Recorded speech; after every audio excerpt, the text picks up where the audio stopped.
Definite గా ఇది ఎవ్వరు చెప్పలేదు. ఇది ఫస్ట్ టైం నాకు తెలిసి శశి టీవీలోనే రాబోతుంది.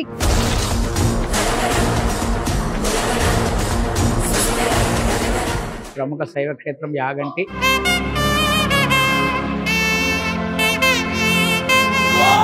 టెంపుల్ యొక్క చరిత్రని చెప్పుకునేటప్పుడు ఎక్స్ప్లెయిన్ చేసుకుందాం. ఫస్ట్ అయితే వెళ్ళి కోనేరుని చూద్దాం రండి.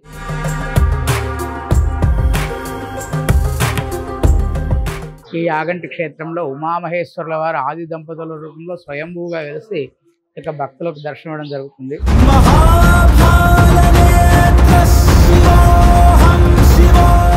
అగస్త్యుల వారు యొక్క శివపార్వతుల కోసమే తపస్సు చేసినప్పుడు శివుడు పార్వతి అమ్మవారు ఇద్దరు కూడా స్వయంభూగా వెలిశారు. అందువల్ల ఆ యొక్క భగవంతుని చూసినటువంటి తన్మయత్వంలో నేకంటిన శివ నేకంటిన శివ అని పొగిడారట. నేకంటి అన్నది పోయి వాడుకలోకి యాగంటి క్షేత్రంగా పేరు మారినట్లుగా చెప్తారండి. అలాగే ఈ క్షేత్రాన్ని మొట్టమొదట చోళులు చాళుక్యులు నిర్మాణం చేశారని, వారు అసంపూర్తిగా వదిలివేయడం వల్ల ఆలయాన్ని విజయనగర ప్రభువులు పూర్తి చేసినట్లుగా మనకు శాసనాల ద్వారా కూడా తెలుస్తూ ఉందండి. స్వామివారి దర్శనం చేసుకున్నటువంటి మాత్రంలోనే శని దోషాలన్నీ కూడా తొలగిపోతాయి. ఎక్కడైనా శివాలయం అంటే నవగ్రహ ప్రతిష్ట ఉంటుంది. ఇక్కడ శనివాహనమైనటువంటి ఆగ్య ప్రవేశం లేదు కాబట్టి నవగ్రహ ప్రతిష్ట కూడా లేదని చెప్తారండి.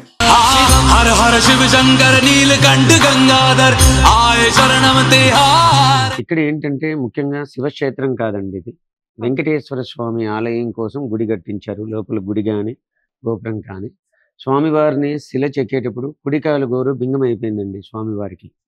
అందుచేత లోపల ప్రతిష్ఠించకూడదని చెప్పేసి స్వామివారిని గృహలో తీసుకొచ్చి ప్రతిష్ఠించారమ్మ.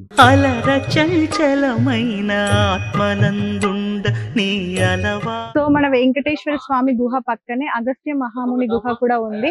సో లోపల వచ్చేసి అగస్త్య మహాముని తన తపస్సు చేసుకోవడానికి, తన పూజ చేసుకోవడానికి శివలింగాన్ని ప్రతిష్టాపించడం జరిగింది.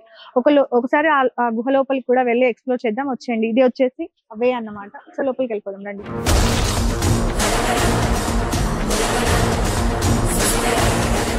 ఈ గృహాన్ని అగస్త్య గృహ అంటారు, ముక్కంటి గృహ అంటారు, ఇంకా రోకళ్ళ గృహాన్ని కూడా అంటారు.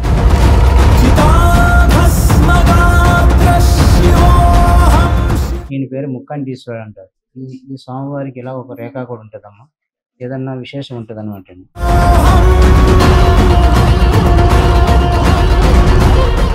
ఈ స్వామివారిని ప్రతి ఒక్కరు కూడా స్పర్శ దర్శనం చేసుకుంటారమ్మా. ఈ గృహ పేరు అగస్త్య గృహ అంటారు అన్నమాట. ఇంకా రెండో గృహ సహసంగా ఏర్పడింది వెంకటేశ్వర స్వామివారు అంటారు. ఆ గృహలోకి వెళ్తే అక్కడ అయ్యవారిని అడగని చెప్తారు. మూడో గృహ శంకరా గృహ అంటారు. వీర బ్రహ్మేంద్ర స్వామివారు కూడా 12 ఏళ్ల బాలునికి వచ్చి ఈ బనగానపల్లి యాగంటి ఈ పరిసర గ్రామాలన్నీ కూడా 12 ఏళ్ళు పరవశింపజేస్తారు అన్నమాట. ఆ మహానుభావుడు ఆ గృహలో తపస్సు చేసుకుని అచ్చమాంబ వారికి ఉపదేశం ఇచ్చింది. ఆయన కుమారుడు బ్రహ్మానంద రెడ్డికి కళ్ళు తెప్పించింది. అంతా కూడా ఆ గృహలో ఉందమ్మా. అక్కడ అయ్యవారిని అడగని చెప్తారు. ఆ గృహలో ఇంకో సొరంగం ఉందంటండి, అది రొవ్వలకొండ దాకా ప్రవేశం వీరబ్రహ్మం గారు వేసుకున్నది అన్నమాట. ఆయన అక్కడ పూర్తిగా కాలజ్ఞానం రాయడం జరిగింది. ఆ గృహలో కాలజ్ఞానం పూర్తిగా చదివి వినిపించారని జనులను.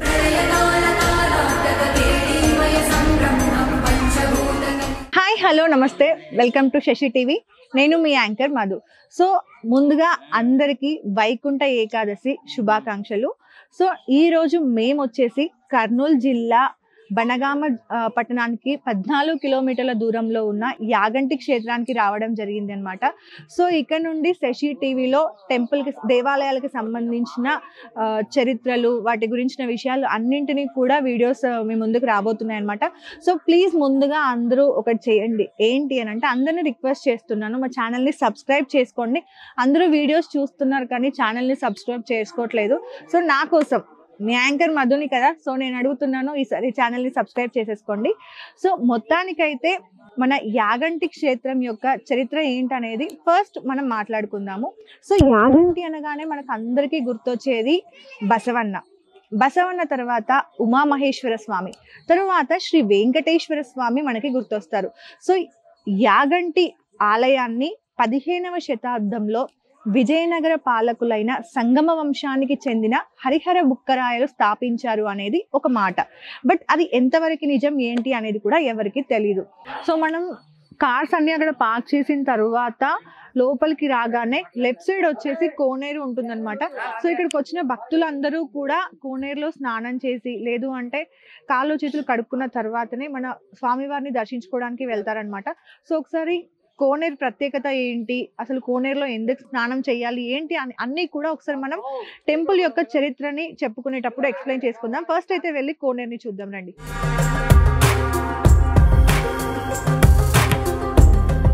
నమస్తే స్వామి. సో మేము శశి టీవీ నుండి వచ్చాము, హైదరాబాద్ నుండి. ఒకసారి మీ మాటల్లో ఆలయం యొక్క ప్రత్యేకత చరిత్ర ఒకసారి ఎక్స్ప్లెయిన్ చేయండి స్వామి. నంద్యాల జిల్లా బనగానపల్లి మండలానికి అతి చేరువలో ఉన్నటువంటి ప్రముఖ శైవ క్షేత్రం యాగంటి. ఈ యాగంటి క్షేత్రంలో ఉమామహేశ్వరుల వారు ఆది దంపతుల రూపంలో స్వయంభూగా వెలిసి ఇక భక్తులకు దర్శనం ఇవ్వడం జరుగుతుంది. అగస్త్యుల వారు ఉత్తర భారతదేశ యాత్ర పూర్తి చేసి దక్షిణ దేశ యాత్రకు వచ్చినప్పుడు ఇక్కడ వైష్ణవాలయం చేయాలి, విష్ణువుని పూజించాలనే ఉద్దేశంతో ఆలయ నిర్మాణం చేసిన తర్వాత ఆ యొక్క ప్రతిష్ఠ చేసేదానికి యజ్ఞ హోమాది క్రతువులన్నీ చేస్తూ ఉన్నారు. అట్టి సమయంలో ఆ యొక్క ప్రతిష్ఠ చేయదలుచుకున్నటువంటి విష్ణుమూర్తికి కుడివైపు పాదానికి బటన్వేర్ గోర్స్థం అయిపోయింది. ఆగమశాస్త్ర రీత్యా హిందూ సాంప్రదాయం ప్రకారం శిథిలమైనటువంటి విగ్రహాలను పూజించారనమాట. ఆ విధంగా ఆ యొక్క విష్ణుమూర్తిని తీసుకెళ్లి పైన ఉన్నటువంటి మధ్య కొండ చెరిలో ఉంచేసి ఈ విధంగా ఎందుకు జరిగిందో తెలుసుకోవాలనే ఉద్దేశంతో అగస్త్యుల వారు ఆ యొక్క భోలాశంకరుడైనటువంటి శివపార్వతుల కోసమే తపస్సు చేశారనమాట. ఆ యొక్క తపోశక్తికి మెచ్చి మీకు ఎవరైనా కావాలో కోరుకోండి, స్వామి విధంగా ఆలయ నిర్మాణం చేశాము, ప్రతిష్టా కాలంలో అంతరాయం జరిగింది, కారణం ఏంటి అని అడిగారు. అప్పుడు చూశాను ఇక్కడ గంగాదేవి అంటే నీరు ఎల్లప్పుడూ ప్రవహిస్తూ ఉంది కాబట్టి తీర్థ ప్రాధాన్యత గల క్షేత్రం కాబట్టి ఇక్కడ వైష్ణవానికి స్థానం లేదు, శివాలయానికి మాత్రమే స్థానం ఉందని చెప్పారట. అప్పుడు అగస్త్యుల వారు మన భరతఖండంలో ఎక్కడా లేనటువంటి విధంగా స్వయంభూగా వెలవాలని కోరడం చేత అగస్త్య మహర్షి వారి యొక్క కోరిక మేరకే ఈ ప్రధాన ఆలయంలో ఉమామహేశ్వర స్వామి వారు సతీ సమేతంగా స్వయంభూగా ఒకే పాని మట్టం పైన వెలవడం జరిగింది. ఇక్కడ స్వామి అమ్మవారు వెలిసే సమయానికి ఇక్కడ బయట బసవయ్య వచ్చేసి పెద్ద పర్వతంగా ఉన్నాడు. అప్పుడు శివపార్వతులు మేము స్వయంభూ కాబట్టి నందివాహనం కూడా స్వయంభూగా ఉండాలనే ఉద్దేశంతో చేతి ఆశీర్వదిస్తే ఆ యొక్క పెద్ద పర్వతం కూడా చిన్న బసవయ్యగా మారిపోయినట్టుగా చెప్తారండి. ఆ యొక్క బ్రహ్మంగారి కాలజ్ఞానంలో కలియుగాంతాన యాగంటి బసవయ్య అంతకంతకు పెరిగి రంకె వేస్తారని చెప్పడం జరిగింది. ఆ విధంగా కూడా పెరుగుతూ వస్తున్నట్టుగా చెప్తారు. చాలా మంది కూడా ఈ యొక్క స్తంభాల మధ్యగానే ప్రదక్షిణాలు చేసేవాళ్ళని చెప్తారండి. ఆ విధంగా లేకుండా అయిపోయింది కాబట్టి పెరుగుతూ వస్తున్నట్టుగా చెప్తారు. సైంటిఫికల్ గా కూడా భూగర్భంలో నుంచి వచ్చినటువంటి రాతికి పెరిగే అవకాశం ఉంటుంది, ఆ విధంగా కూడా పెరుగుతూ వస్తున్నట్టుగా చెప్తారండి. చాలా మంది పూర్వీకులందరూ కూడా ప్రదక్షిణాలు చేసిన వాళ్ళు ఆలయానికి వచ్చి వెళ్తూ ఉంటారు. అలాగే ఈ క్షేత్రాన్ని నేకంటిగా చెప్తారు. అగస్త్యుల వారు యొక్క శివపార్వతుల కోసమే తపస్సు చేసినప్పుడు శివుడు పార్వతి అమ్మవారు ఇద్దరు కూడా స్వయంభూగా వెలిశారు. అందువల్ల ఆ యొక్క భగవంతుని చూచినటువంటి తన్మయత్వంలో నేకంటిన శివ నేకంటిన శివ అని పొగిడారట. నేకంటి అన్నది పోయి వాడుకలోకి యాగంటి క్షేత్రంగా పేరు మారినట్టుగా చెప్తారండి. అలాగే ఈ క్షేత్రాన్ని మొట్టమొదట చోళులు చాళుక్యులు నిర్మాణం చేశారని, వారు అసంపూర్తిగా వదిలివేయడం వల్ల యొక్క ఆలయాన్ని విజయనగర ప్రభువులు పూర్తి చేసినట్లుగా మనకు శాసనాల ద్వారా కూడా తెలుస్తూ ఉందండి. అలాగే క్షేత్రంలో అగస్త్యుల వారు ఆ యొక్క స్వామి అమ్మవారి కోసమే తపస్సు చేసే తరుణంలో రాక్షసులు కాకుల రూపంలో వచ్చి తపోభంగం చేశాడు. అప్పుడు అది తట్టుకోలేని ఆయన ఈ యొక్క ఆలయ పరిధిలో కాకులు రాకూడదని చెప్పించారని చెప్తారు. అందువల్ల క్షేత్ర పరిధిలో కాకులు రావని చెప్తారండి. అందువల్ల ఇక్కడ స్వామివారి దర్శనం చేసుకున్నటువంటి మాత్రంలోనే శని దోషాలన్నీ కూడా తొలగిపోతాయి. ఎక్కడైనా శివాలయం అంటే నవగ్రహ ప్రతిష్ట ఉంటుంది, ఇక్కడ శనివాహనమైనటువంటి కాకి ప్రవేశం లేదు కాబట్టి నవగ్రహ ప్రతిష్ట కూడా లేదని చెప్తారండి. అలాగే ఇక్కడ వాయువ్య దిశలో పుష్కరిణి ఉందండి. ఇక్కడ అగస్త్యుల వారి క్షేత్రాన్ని సందర్శించినప్పుడు ఇక్కడికి నీరు ఎక్కడి నుంచి వస్తుందో తెలుసుకోవాలనే ఉద్దేశంతో ఇక్కడ దగ్గరలో ఉన్నటువంటి పుణ్యక్షేత్రంలో ముచ్చట్ల అనే పుణ్యక్షేత్రంలో అక్కడ పసుపు కుంకుమ కలిపితే ఉదయం కలిపితే సాయంకాలం సమయానికి ఇక్కడికి వచ్చాయని, అందువల్ల అక్కడ నుంచి ఇక్కడికి వస్తూ ఉందని చెప్తారండి. అలాగే క్షేత్రానికి 3 గృహాలు ఉన్నాయండి. మొదటి గృహలు వచ్చేసి అగస్త్యుల వారు యోగాభ్యాసం చేసిన గృహం అని చెప్తారు. ఆయన ప్రతిష్ఠించినటువంటి శివలింగం కూడా ఉంది. రెండవ గృహ వచ్చేసి విష్ణుమూర్తి గృహ. ఇక్కడ ప్రధాన ఆలయంలో పెట్టాలని తెచ్చినటువంటి విష్ణుమూర్తికి గోరు శిథిలం అవడం చేత మధ్య గృహలో ఉంచినట్లుగా చెప్తారు. చివరి గృహలో వచ్చేసి బ్రహ్మంగారు గరిమిరెడ్డి అచ్చమ్మ గారికి జ్ఞానమును బోధించిన గృహే చెప్తారండి. ఓకే, సో ఇక్కడ నుండి బనగానపల్లి అక్కడ వీరబ్రహ్మేంద్ర స్వామి వారి ఏమన్నా ఐడియా ఉన్నాయా స్వామి? వీరబ్రహ్మేంద్ర స్వామి వారు వచ్చేసి బనగానపల్లిలో గోవులు కాసి అదంతా చేశారు. అక్కడ గరిమిరెడ్డి అచ్చమ్మ గారు మాకు ఏదైనా జ్ఞానమును బోధించమంటే ఇక్కడ కాదు, యాగంటి క్షేత్రంలోనే ఇక్కడికి వచ్చి స్వామివారిని సేవించిన తర్వాత చివరి గృహకు తీసుకెళ్లి ఆమె జ్ఞానం బోధించినట్టుగా చెప్తారమ్మా. అక్కడ స్వామివారి విగ్రహం, అచ్చమ్మగారి విగ్రహం కూడా ఉంది, చూడవచ్చు. సో మనకి ఇక్కడ పని చేస్తున్న 16 సంవత్సరాల నుండి వర్క్ చేస్తున్నారు అనమాట. అంటే వర్క్ అని కూడా అనకూడదు, 16 సంవత్సరాల నుండి ఆలయకి సేవ చేస్తున్నారని చెప్పాలి. సో పొద్దున స్వామివారిని మేల్కొల్పేది మీరే కదా. ఒక్కసారి శశి మీడియాకు నమస్కారం. నేను ఆలయ సిబ్బంది భజంత్రి విజయ్ కుమార్ను. ఈ దేవస్థానం నందు యాగంటి బసవయ్య బ్రహ్మంగారి కాలజ్ఞానంలో సంవత్సరానికి దారం పువ్వు పెరిగి కాలు దువ్వి లంక వేస్తాడని యాగంటి బసవయ్య చుప్పగట్ట తిని లంక వేయగానే ప్రపంచం వల్ల అరుపుకు అంతమైపోతుందని యాగంటి బసవయ్య బ్రహ్మంగారి కార్యజ్ఞానంలో రాశారు. సంవత్సరానికి 100 మందం పెరుగుతుంది. చుట్టుపక్కల పెద్దలు అందరూ 90 సంవత్సరాల క్రితం ప్రదక్షిణ చేసేవారు. మేము 13 సంవత్సరాల నుంచి ఇక్కడ చూస్తున్నాం. బసవయ్య పెరుగుతున్నాడు. సంవత్సరానికి 100 మందం పెరుగుతున్నాడు. పూర్వం 90 సంవత్సరాల క్రితం చుట్టూ ప్రదక్షిణ చేసేవారు. ఇప్పుడు ప్రదక్షిణ చేయలేకుండా స్వామివారు 4 స్తంభాల మధ్యలో పెద్దగా అయిపోయినాడు.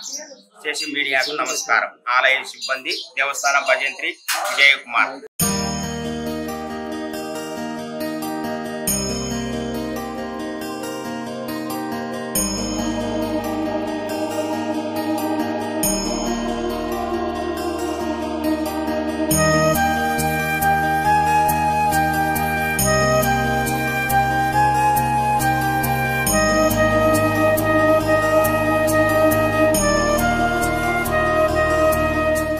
అందరికీ నమస్తే స్వామి. స్వామి శరణం స్వామి. సామి శరణం, సామి శరణం, స్వామి ఏ శరణం అయ్యప్ప.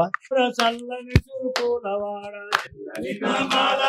చల్లని చూపులవాడ గల్లు గల్లు నరావయ శ్రీ వెంకటేశ గల్లు నరావయ శ్రీ వెంకటేశ గల్లు గల్లు నరావయ శ్రీ వెంకటేశ గల్లు గల్లు నరావయ శ్రీ వెంకటేశ. 7 కొండల పైన ఎక్కడున్నావు స్వామి, 7 కొండల పైన ఎక్కడున్నావు స్వామి. ఎన్ని మెట్లెక్కినా కానారావేమయ్యా, ఎన్ని మెట్లెక్కినా కానారావేమయ్యా. గల్లు గల్లు నరావయ శ్రీ వెంకటేశ గల్లు గల్లు నరావయ శ్రీ వెంకటేశ. శరణమయ్యప్ప. వెంకటరమణ గోవింద గోవింద. ఆపద ముక్కులవాడ అనాథ రక్షక గోవింద గోవింద గోవింద గోవింద గోవింద గోవింద. నమస్తే స్వామి. సో నమస్కారం. ముక్కోటి ఏకాదశి కాబట్టి రేపు ఏం పూజలు ఉంటాయి ఏంటి, అండ్ ఇక్కడ స్వామివారి విశేషత ఏంటి, ఒకసారి మీ మాటల్లో ఎక్స్ప్లెయిన్ చేయండి స్వామి. సరేనమ్మా, ఇక్కడికి మీరు యాగంటి చూడాలని వచ్చారండి. అవును స్వామి. ఇక్కడ ఏంటంటే ముఖ్యంగా శివక్షేత్రం కాదండి, ఇది వెంకటేశ్వర స్వామి ఆలయం కోసం గుడి కట్టించారు. లోపల గుడి కానీ గోపురం కానీ స్వామివారిని శిల చెక్కేటప్పుడు కుడికాలు గోరు బింగం అయిపోయిందండి స్వామివారికి. అందుచేత లోపల ప్రతిష్ఠించకూడదని చెప్పేసి స్వామివారిని గృహలో తీసుకొచ్చి ప్రతిష్ఠించారమ్మ. ఓకే. అప్పుడు అదే స్థలంలో శివపార్వతులు ఆది దంపతులుగా ఒకే రాయి మీద వెలిసారండి. ఏ శివాలయంలైనా కానీ స్వామివారు లింగాకారం రూపంలో ఉంటారండి. అవును. ఇక్కడ అలా కాదనమాట. ఒకే రాయి మీద ఉమామహేశ్వర స్వామి దంపతులు ఇద్దరు వెలిసారండి. పసుపు పూషణకెళ్ళి అమ్మవారు ఉంటారు, విభూది పెట్టినకెళ్ళి స్వామివారు ఉంటారండి. నంది కూడా పెరుగుతూ ఉంటుందండి. యాగంటి బసవయ్య కలియుగాంతం అంతకంతకు పెరిగి రంకేస్తుందని చెప్పారు. ఎప్పుడు వేస్తుంది తెలియదండి, వేసినప్పుడు మాత్రం కలియుగం అంతం అయిపోద్ది అనమాట. బ్రహ్మం గారు చెప్పారండి. ఆయన చెప్పిన దాంట్లో యాగంటి బసవయ్య కూడా ఒకటి ఉందండి. ఆ నంది ఎలా ఉండేదంటే ఒక గుండు ఆకారం రూపంలో ఉండేది. చెవులుగా ముక్కుగా నోరుగా పెరుగుతూ ఆ విధంగా తయారైందనమాట. ఇంకోటి ఏంటంటే ఈ క్షేత్రంలో కాకి కానీ గ్రద్ద కానీ శని నవగ్రహాలు ఉండవండి. ఏ శివాలయంలో చూడండి అమ్మా, నవగ్రహాలు ఉంటాయన్నమాట. ఇక్కడ ఉండవండి. ఎందుచేత అంటే అగర్ష్య మహాముని అని ఒక ఋషి ఉండేవారు. ఆ ఋషి తపస్సు చేసేటప్పుడు రాక్షసుడు కాకి రూపంలో వచ్చి వాళ్ళ హోమం భంగం కల్పించాయండి. అప్పుడు ఆయన కోపంతో శాపం ఇచ్చారు. సూర్య చంద్రాలు ఉన్నంత వరకు కాకి గ్రద్ద రాకూడదని శాపం ఇచ్చారండి. అప్పటి నుంచి ఇప్పటి వరకు కూడా రావన్నమాట. పొరపాటున ఒకవేళ వచ్చినా కానీ బయటికి వెళ్ళిపోతాయి, చనిపోతాయని చెప్తారండి. ఇంకోటి ఏంటంటే ఇక్కడ బ్రహ్మం గారు కూడా తపస్సు చేసిన మహాపుణ్యస్థలం అండి. ఇక్కడి నుంచి స్వామివారు కందిమల్లాయపల్లెలపై జీవ సమాధి అయిపోయారండి. 333 సంవత్సరాలు అవుతుందని చెప్తారు. ఇక్కడి నుంచి ఒక 14 కిలోమీటర్ల దూరంలో రవ్వలకొండ అనే క్షేత్రం ఉంది. అక్కడ కూడా కాలజ్ఞానం రాశారండి స్వామివారు. ఇక్కడ మీరు కొండల్లో నుంచి నీళ్లు వస్తుంటాయండి. 24 గంటలు ప్రతి ఒక్క రోజు కూడా వస్తూ ఉంటాయి. వానల కాలం, చలికాలం, ఎండల కాలం. ఈ నీళ్లు కూడా యాగంటికి సరిపడా కాను 16 ఎకరాలు మాత్రమే వారి వినికిపోతుందండి. దైవ సంకల్పం అనమాట. ఇవి ఎక్కడి నుంచి వస్తాయని చెప్పారంటే మా పెద్దవాళ్ళు ఇక్కడి నుంచి ఒక 40 కిలోమీటర్ల దూరంలో ముచ్చట్ల అని ఇంతకన్నా ఒక పురాతనమైన పాడుబడిన శివాలయం ఉందండి. అక్కడ ఒక చిన్న కోనేటిలో పార్వతీదేవి పరమేశ్వరులు స్నానం ఆచరించిన తర్వాత పసుపు కుంకుమ అక్షంతులు ఆ కోనేటిలో వేస్తే ఆ నీళ్ళు ఇక్కడికి వస్తాయని చెప్తారండి.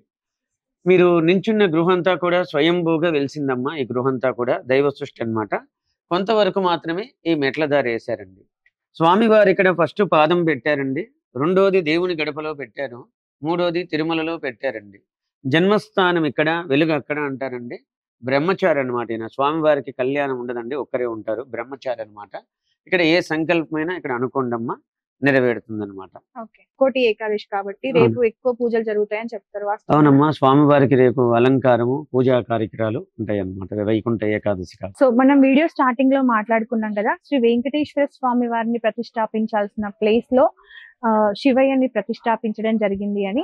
సో ఆ వెంకటేశ్వర స్వామి విగ్రహం ఏమైంది అని చెప్పేసి చాలా మందికి ఇప్పుడు డౌట్ క్రియేట్ అవ్వచ్చు. సో అగస్త్య మహాముని ఈ వెంకటేశ్వర స్వామి విగ్రహాన్ని పక్కనే ఉన్న ఒక న్యాచురల్ గా ఏర్పడిన గుహలో ఆ విగ్రహాన్ని ప్రతిష్టాపించారు. సో పైన ఉన్న గుహ కనిపిస్తుంది కదా, శ్రీ వెంకటేశ్వర స్వామి వారి దేవస్థానం యాగంటి గుహ అని చెప్పేసి. సో లోపలే స్వామి వారిని ప్రతిష్టాపించారనమాట. సో మనం లోపలికి వెళ్ళి ఆల్రెడీ అక్కడ పూజారితో మాట్లాడాము అండ్ అన్ని విజువల్స్ కూడా తీసుకున్నాం కదా. సో అవన్నీ కూడా ప్లే చేస్తాము చూడండి. దీని తర్వాత నెక్స్ట్ వచ్చేసి అగస్త్య మహాముని గుహ అండ్ పోతులూరి వీరబ్రహ్మ స్వామి గుహ రెండు ఉన్నాయి. ఆ రెండింటిని కూడా కవర్ చేద్దాము. అక్కడికి వెళ్ళి వాటి గురించి కూడా మాట్లాడుకుందాం. చలో వెళ్దాం రండి. హాయ్ అండి. హాయ్ అండి. మీ పేరు? సరిత. సరిత. సో ప్రాపర్ ఎక్కడ? మీరు ఇక్కడ నంద్యాల. ఓకే. ముక్కోటి ఏకాదశి కదా రేపు, దానికోసం అని వచ్చారా లేదంటే రెగ్యులర్ గా వస్తూ ఉంటారా? యాక్చువల్ మా కజిన్స్ హైదరాబాద్ నుంచి వచ్చారు. So I want to make them see this place అని ఓకే. తీసుకొచ్చాను. ఈ టెంపుల్ గురించి మీకు స్టోరీ అంతా తెలుసా? కొద్దిగా ఐడియా ఉంది. ఒకసారి మా కోసం. యాక్చువల్ గా temple first Venkateswara Swamy temple అని స్టార్ట్ చేశారు. అంటే వాళ్ళు టెంపుల్ బిల్డ్ చేసేటప్పుడు దేవుడి శిల్పం చెక్తారు కదా, చెక్కేటప్పుడు స్వామి బొట్టిన వేలు కట్ అయిపోయిందంట. కట్ అయిపోతే అట్లా కట్ అయిన విగ్రహం పెట్టకూడదు అనేసి దాన్ని ఇటు వేరే గుహలో పెట్టేశారు. ఇంకా సరే ఏం చేద్దామని కంటిన్యూ చేస్తూ అటు టెంపుల్ తవ్వుతూ ఉంటే మామూలుగా లింగం ఉంటది కదా, లింగం కాకుండా శివుడు పార్వతి ఇద్దరు కలిపి ఉన్న అంటే పసుపు కూడా ఉండిందంట ఆ విగ్రహంలో. ఓకే. సో అంటే స్వయంభూగా స్వామి వచ్చాడు కదా విత్ పార్వతి అన్నట్టు వాళ్ళు ఇంకా దాన్నే చేసేసినప్పటికి ఇది శివుడి టెంపుల్ గా ఫేమస్ అయింది. But actually it is like lord Venkateswara Swamy temple. Okay. And ఇంకొకటి ఏంటంటే ఇంకా మామూలు శివుడు ఉంటే నంది కూడా ఉండాలి కదా. సో ఇంకా నంది చూద్దాము అనే లోపు ఒకటి రౌండ్ షేప్ ఒక స్టోన్ ఉండింది. వాళ్ళు ఒక 2-3 days 1 month అట్లా వచ్చేసరికి అది పెరుగుతూ it formed in to the shape of Nandi. ఆ రౌండ్ బాల్ నంది లాగా అయిపోయిందంట. అండ్ ఇంకోటి బ్రహ్మం గారు చెప్పడం ఏంటంటే ఆ నంది ఎప్పుడైతే రంక వేస్తుందో అప్పుడు ఈ కలియుగం అంతం అయిపోతుంది అని. సో నంది ప్లేస్ చుట్టూ 4 pillars పెట్టారు. ఇప్పుడు మీరు గమనిస్తే 3 pillars ఉంటాయి. ఒక పిల్లర్ సైడ్ నంది పెరుగుతూ ఉందనేసి ఆ పిల్లర్ కూడా తీసేశారు అనమాట. అదొకటి. ఇంకొకటి కాకి రాదు ఈ ప్లేస్ కి అంటారు. ఆ స్టోరీ కూడా ఏదో ఉంది, అది నాకు యాక్చువల్ తెలియదు ఎందుకు కాకి రాదు. లైక్ మాకు లోపల ఏం చెప్పారంటే అగస్త్య మహాముని గారు ఇక్కడ తపస్సు చేస్తున్నప్పుడు వాళ్ళు ఒక హోమం చేస్తున్నప్పుడు ఒక కాకి రూపంలో ఒకతను వచ్చి ఆ హోమం ని డిస్టర్బ్ చేస్తాడనమాట.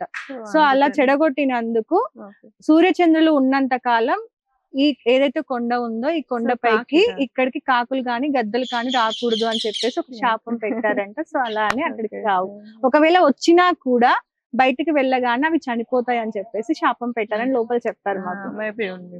సో మన వెంకటేశ్వర స్వామి గుహ పక్కనే అగస్త్య మహాముని గుహ కూడా ఉంది. సో లోపల వచ్చేసి అగస్త్య మహాముని తన తపస్సు చేసుకోవడానికి తన పూజ చేసుకోవడానికి శివలింగాన్ని ప్రతిష్టాపించడం జరిగింది. ఒకసారి ఆ గుహ లోపలికి కూడా వెళ్ళి ఎక్స్ప్లోర్ చేద్దాం. వచ్చేయండి. ఇది వచ్చేసి అవే అన్నమాట. సో లోపలికి వెళ్ళిపోదాం రండి.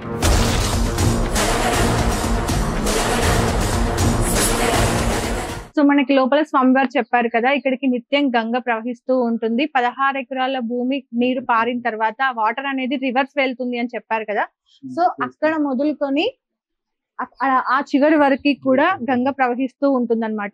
మనకి స్వామివారు ఇంకో మాట కూడా చెప్పారు కదా, ఇక్కడ వేసవి కాలం, చలికాలం, ఇలా ఏ కాలం అయినా సరే వాటర్ ఒకేలా ఉంటుంది. అసలు వాటర్ అనేది ఎంత తేట ఉందంటే ఎంత మంది స్నానం చేసినా కూడా ఇక్కడ వాటర్ అనేది మురికిగా ఉండదు. ఎంత ప్యూర్ గా ఉంది అంటే మన అంటే నిల్చుంటే కనిపిస్తుంది అనమాట. సో చాలా బాగుంది.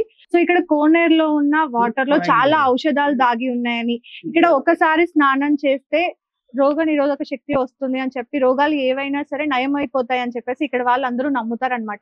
ఒకసారి మీరు వాటర్ ని కూడా చూడండి, ఎంత ప్యూర్ గా అంటే అంత ప్యూర్ గా ఉంది. ఇక్కడికి వచ్చిన వాళ్ళు వాటర్ ని తాగడం గానీ లేదంటే స్నానం చేయడం గానీ అలా చేస్తారు. బట్ ఇక్కడ ఉన్న కొలంలో అయితే ఎవరు స్నానం చేయరు.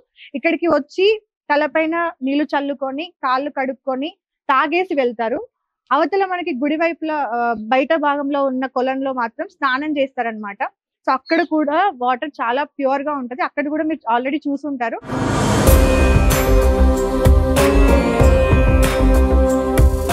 ఇప్పుడు మనం అగస్త్య మహాముని గుహలో ఉన్నాం అన్నమాట. సో పైన చూస్తున్నారు కదా, అక్కడ ఇంకా మెట్లు ఉన్నాయి చాలా, అక్కడి వరకు వెళ్ళాలన్నమాట. సో ఈ గుహలో అగస్త్య మహాముని తపస్సు చేసుకోవడానికి అని చెప్పేసి శివలింగాన్ని ఏర్పాటు చేసుకొని ప్రతిష్టాపించుకున్నారనమాట. సో అదంతా కూడా పైన ఉంది. పూజారి గారు కూడా ఉంటారు. ఒకసారి వెళ్ళి తనతో మాట్లాడడానికి ట్రై చేద్దాము. చాలా మంది భక్తులు వస్తున్నారు. సో మాట్లాడిస్తామో లేదో కూడా తెలియదు. ఒకసారి అయితే ట్రై చేద్దాము. బట్ లోపల విజువల్స్ అన్ని కూడా కవర్ చేస్తాము. ఒకసారి మాతో పాటు మీరు కూడా చూసేయండి.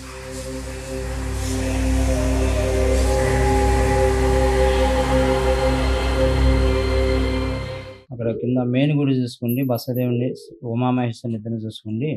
గుడి వెనక నుంచి అగస్త్య పుష్కరిని చూసుకోండి.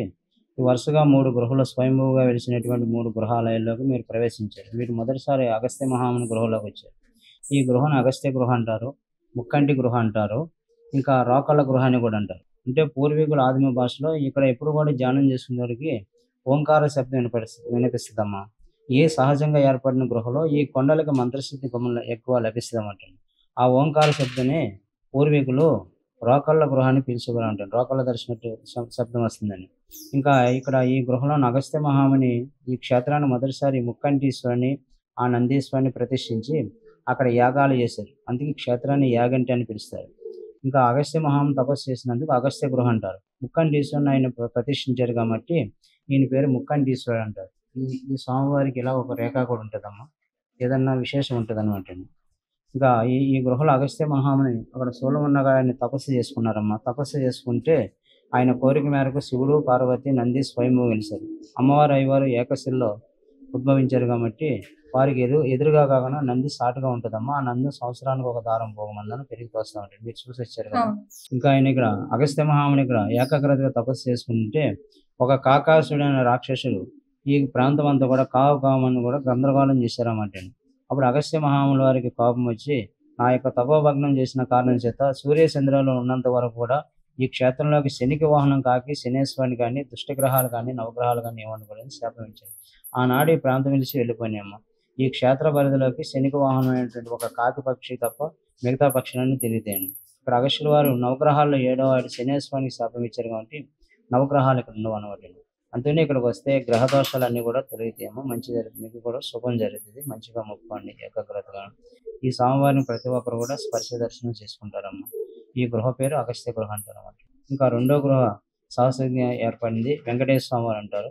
ఆ గృహలోకి వెళ్తే అక్కడ అయ్యవారిని అడగని చెప్తారు. 3వ గృహ శంకరా గృహ అంటారు. వీర బ్రహ్మేంద్ర స్వామివారు కూడా 12 ఏళ్ల బాలునికి వచ్చి ఈ బనగానపల్లి యాగంటి ఈ పరిసర గ్రామాలన్నీ కూడా 12 ఏళ్ళు పరవశింపజేస్తారు అంటే. ఆ మహానుభావుడు ఆ గృహలో తపస్సు చేసుకుని అచ్చమాంబ వారికి ఉపదేశం ఇచ్చింది.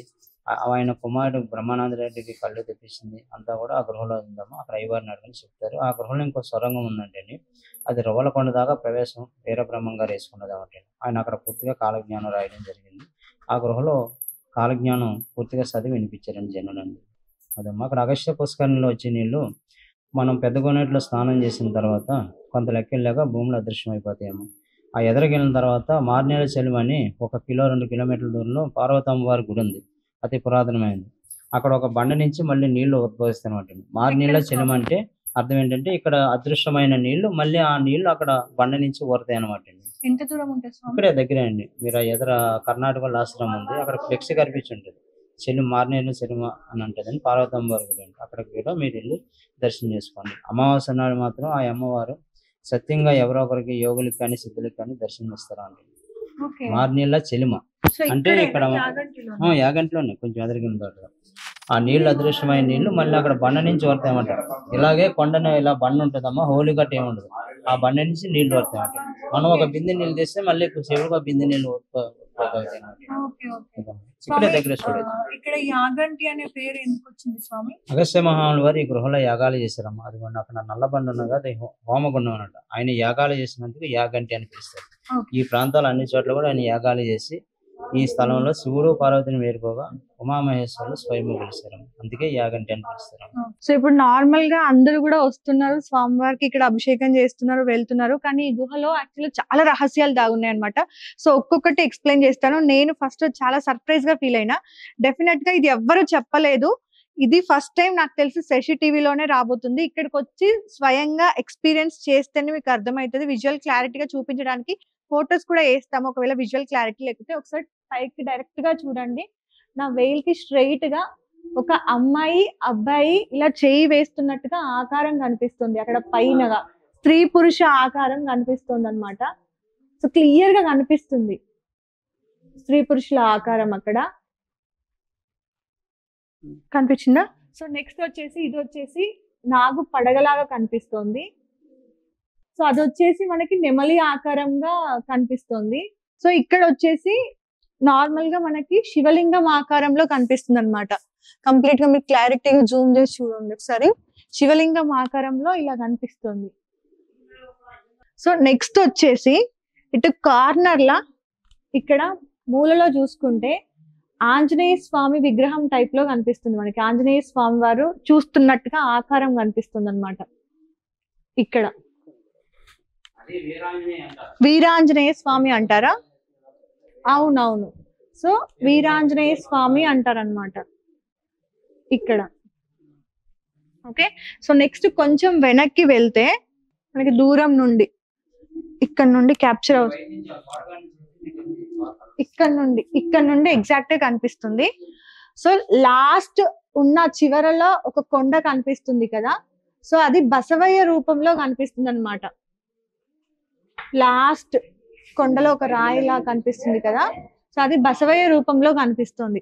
సో అంటే ఇక్కడ ఏం చూసినా కూడా గుహ లోపల ఏదో ఒక ఆకారం మనకు కనిపిస్తుంది. అంటే ఏదో ఒక రూపంలో స్వామివారు మనకి దర్శనం ఇస్తున్నారు. నాకు తెలిసి ఇప్పటి వరకు ఇది ఎవ్వరు కూడా లైక్ క్లారిటీగా ఎక్స్ప్లెయిన్ చేయలేరు. అణువు కూడా ఎవరో ఒక్కరి రూపం అయితే కనిపిస్తుంది. అక్కడ మూలకి చూసుకుంటే ఎవరో మనిషి లోపలికి వెళ్తున్నట్టుగా, ఒక సైడ్ నాగుపడగ కనిపిస్తోంది. సో రకరకాల విజువల్స్ ఉన్నాయి మనకి, రకరకాల ఆకారాలు. నిజంగా ఒక పాజిటివ్ వైబ్రేషన్ కూడా ఉంది మనకి లోపలికి రాగానే. బయట కూడా మనకి ఒక ఆంజనేయ స్వామి వారి ఆకారం కనిపిస్తుంది. అంటే ఒకసారి బయటకు వెళ్ళి దాన్ని క్యాప్చర్ చేయడానికి ట్రై చేద్దాము. సో ఒకసారి అయితే బయటకు వెళ్దాం. సో ఇప్పుడు మనం అగస్త్య మహాముని గుహకు వెళ్ళే మెట్ల మార్గం దగ్గర ఉన్నాం అన్నమాట. సో ఇప్పటి వరకు కూడా ఎవ్వరు నాకు తెలిసి ఏ ఛానల్స్ లోనూ మేము చెప్పే విషయాలు రాలేదు. వీడియో నిజంగా చాలా ఇంట్రెస్టింగ్ గా ఉండబోతుంది. అంటే యాగంటి అనగానే మనకు అందరికి రెగ్యులర్ గా గుర్తొచ్చేది బసవయ్య, శివయ్య, వెంకటేశ్వర స్వామి, వీరబ్రహ్మేంద్ర స్వామి, లైక్ ఇవి కదా మనకు గుర్తొచ్చేది. కానీ ఈ గుహల్లో చాలా విషయాలు దాగున్నాయి అన్నమాట. అంటే ఒక చోటు నుండి ఇంకొక చోటుకి వెళ్ళడానికి రహస్య మార్గాలు ఎలా ఉన్నాయో వాటితో పాటు అంటే స్వయంభుగా వెలిసిన ఆంజనేయ స్వామి వారి రూపం అన్నమాట. మీరు క్లియర్ గా అర్థం చేస్తే ఆంజనేయ స్వామి ఓకే. సో ఆంజనేయ స్వామి వారి రూపంతో మనం లోపలికి ఎంటర్ అవుతాం అనమాట. ఎంటర్ అవుతుంటే మీకు లెఫ్ట్ లోనే కనిపిస్తుంది. నిజంగా యాగంటికి వచ్చిన వాళ్ళు అగస్త్య మహాముని గుహలోకి వెళ్తున్నప్పుడు లెఫ్ట్ సైడ్ కి చూడండి, ఆంజనేయ స్వామి వారి రూపం మీకు కనిపిస్తుంది చాలా పెద్ద హైట్ లో. లోపలికి వెళ్ళగానే స్వయంభుగా వెలిచినట్టుగా శివలింగంతో పాటు నెమలి, స్త్రీ పురుషుల ఆకారాలు, ఆంజనేయ స్వామి వారి ఆకారము, నెమలి ఆకారము, రకరకాల ఆకారాలు అండ్ నాగుపాము పడగ విప్పినట్టుగా కనిపిస్తుంది. చాలా వింతలు ఉన్నాయి అన్నమాట లోపల.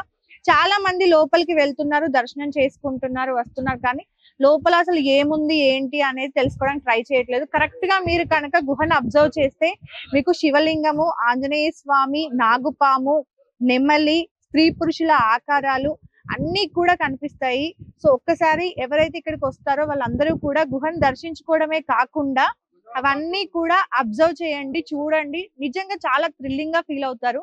మేము కూడా అంటే నార్మల్ గా ఏదో అంటే దర్శనం అయిపోయింది, అభిషేకం అయిపోయింది, రిటర్న్ వస్తున్నప్పుడు ఎందుకో తెలియదు సడన్ గా ఒకసారి గుహను అబ్జర్వ్ చేసాం అనమాట.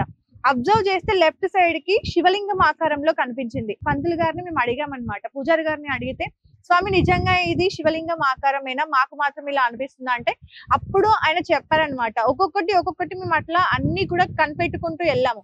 ఆయన మాకు ఛాలెంజ్ ఇచ్చారనమాట, ఇక్కడ ఏమేమి ఉన్నాయో కనిపెట్టండి, మీరు అబ్జర్వ్ చేయండి అని చెప్పేసి. మేము అబ్జర్వ్ చేసాము, ఆల్మోస్ట్ అన్ని కూడా కనుక్కోవడానికి ట్రై చేసాము. కొన్ని ఆయన చెప్పడం జరిగింది. డెఫినెట్ గా మీరు వెళ్ళిన వాళ్ళు ఇవన్నీ అబ్జర్వ్ చేయండి. ఒకవేళ నిజంగా మాలాగా మీరు కూడా అబ్జర్వ్ చేస్తే మాకు కమెంట్ చేయండి. సో మనం లోపలికి వెళ్ళి స్వామివారిని దర్శించుకోవడానికి వెళ్ళినప్పుడు అక్కడ ఉన్న పంతులు వాళ్ళు మనకి బుక్ ఇచ్చారనమాట, యాగంటి సమగ్ర చరిత్ర అని చెప్పేసి. సో నార్మల్ గా అందరూ చెప్పిన చరిత్ర స్టోరీ ఇందులో ఉందా లేదంటే ఇంకేదన్నా కొత్తగా ఉందా అని చెప్పేసి చదవబోతున్నాను. సో నాతో పాటు మీరందరూ కూడా వినండి, విని నేను చదువుతాను, మీరు విని తెలుసుకోండి ఏముంది అనేది, ఎగ్జాక్ట్ గా అదే ఉందా ఇంకేమైనా చేంజెస్ ఉన్నాయా అనేది చూద్దాము. ఓకే, సో ఇక్కడ ఉంది చరిత్ర నిర్మాణాలు అని చెప్పేసి. యాగంటి క్షేత్రము ఎప్పుడు నిర్మించబడిందో ఖచ్చితంగా తెలియజేయు ఆధారాలు లేవు. ఇచ్చటి నిర్మాణములను బట్టి ఈ క్షేత్రము అంచెలంచెలుగా నిర్మించబడినట్లు తెలియచున్నది. ఈ నిర్మాణములలో పల్లవ, చోళ, చాళుక్య, విజయనగర రాజుల శైలి గోచరించుకున్నది.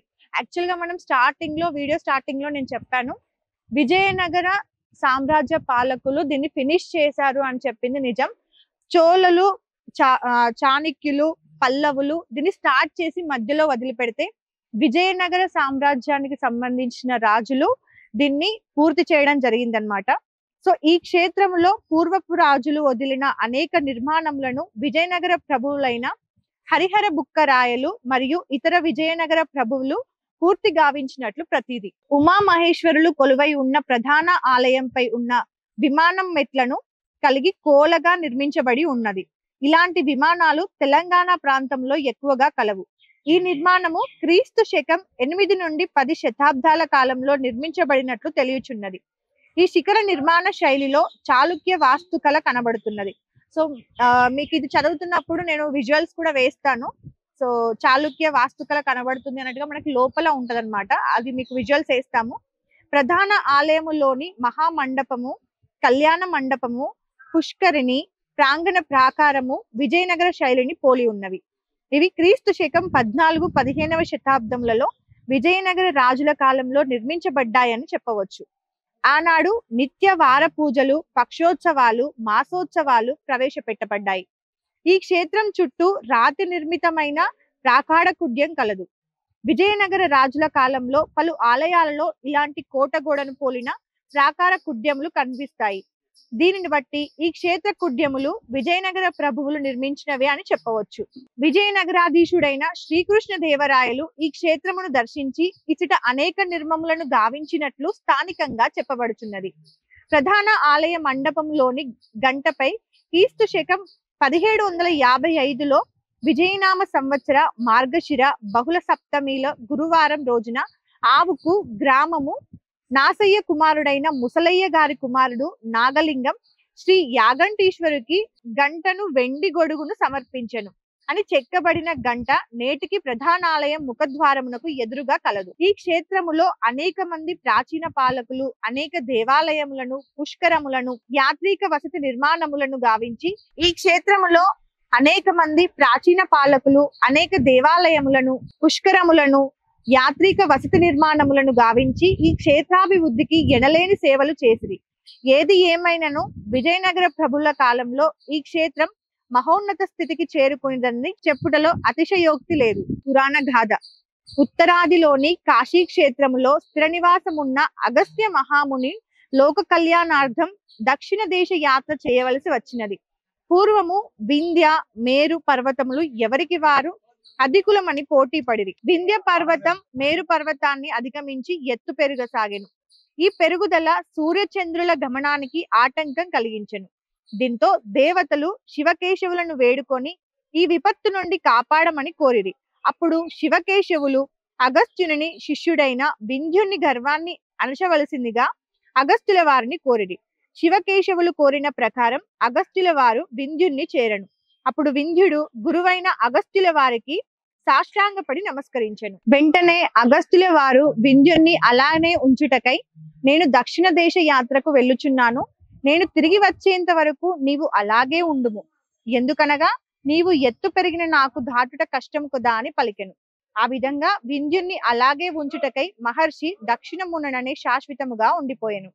దీనితో వింధ్యుడు అలాగే పరుండిపోయెను. ఈ విధముగా అగస్త్యుల వారు దక్షిణ దేశ యాత్ర చేయవలసి వచ్చింది.